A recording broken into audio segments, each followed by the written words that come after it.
Hey everyone, welcome. Sometimes the best way to understand a huge topic like artificial intelligence is through a really small, quirky story. And that's exactly what we're going to do today, with this charming little film, Brian and Charles. It's a story about a lonely guy and his robot, but trust me, it's going to help us unpack some really big ideas. So let's just dive right in. So, this is Charles, and yeah, he's 7 feet tall, he's got a washing machine for a body, and a pretty interesting fashion sense. He is definitely not your typical sleek, high-tech robot from some sci-fi blockbuster. And honestly, that's what makes him the perfect teacher for us. So the real question is, what can this wonderfully strange creation really teach us about our own relationship with technology? And that right there, that's the whole point. The film's director, Jim Archer, he said it best. You don't need all these bells and whistles. This story is proof that you don't need a massive budget or crazy special effects to talk about something as huge as AI. It really comes down to character, to connection, and, well, to heart. Okay, so what is this movie actually about? Well, critics have called it a delightful slice of feel-good quirkiness, and honestly, that kind of nails it. It's just a really warm story that's all about our basic need for friendship. So here's the nutshell version. You've got Brian, he's this lonely inventor, kind of tucked away in a remote village in Wales, and to deal with that loneliness, he does what any of us would do, right? He builds a 7-foot-tall robot companion. The result is Charles, this wonderfully peculiar robot who, get this, learns everything he knows about the world from reading a dictionary. And their relationship?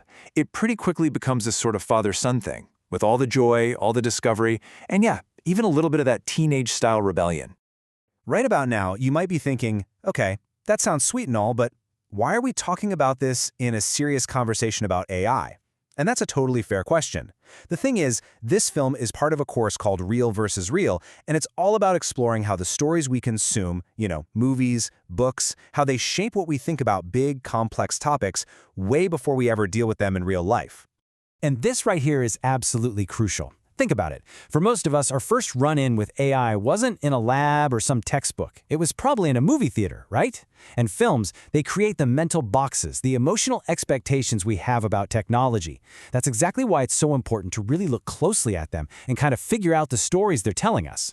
Brian and Charles is so valuable because it just strips away all the usual sci-fi stuff, the killer robots, the dystopian futures, and it forces us to look at the human side of invention. It makes you think, why do we even create this stuff in the first place? What are our hopes, our needs, and really importantly, what are our responsibilities once we do? So to help us analyze this movie in a more structured way, we're going to borrow a framework. It comes from something called the AI for Educators Roadmap. We're going to look at the story through 4 different lenses. This is going to help us connect this really charming fictional story back to some very real-world ideas. All right, first up, we've got AI literacy. The easiest way to think about this is like looking under the hood of a car. It's about asking, how does the movie actually show us Charles learning or thinking? What does the story want us to believe is going on behind the scenes that lets a washing machine suddenly have a personality? Next up is AI ethics. This lens is all about the moral questions, the potential risks. And you see this pop up in the film when the local bullies see Charles, and they don't see a friend. They see something to be stolen, something to be exploited. It forces us to ask a really important question.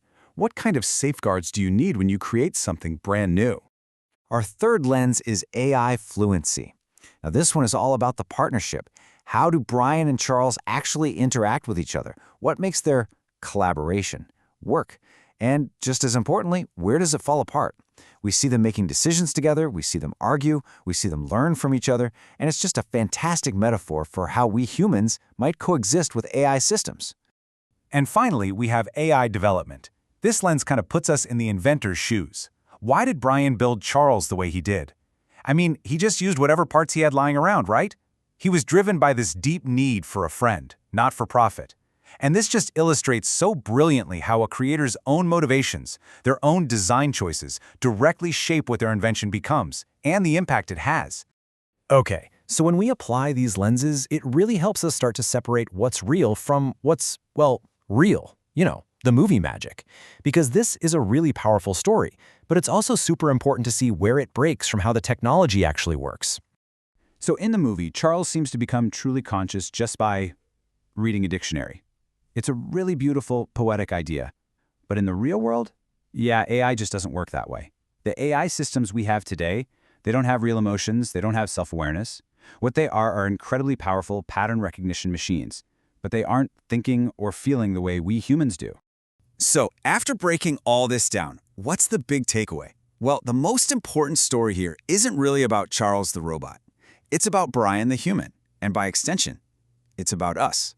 And that's why movies like Brian and Charles are so incredibly useful. They help shift the conversation away from just being afraid of technology and bring it back to a reflection on our own humanity. They remind us that any tool, doesn't matter if it's a simple robot made of junk or some super complex algorithm, it is shaped by human values, by human choices. The real questions we need to be asking are about our intentions, our ethics, and our responsibilities.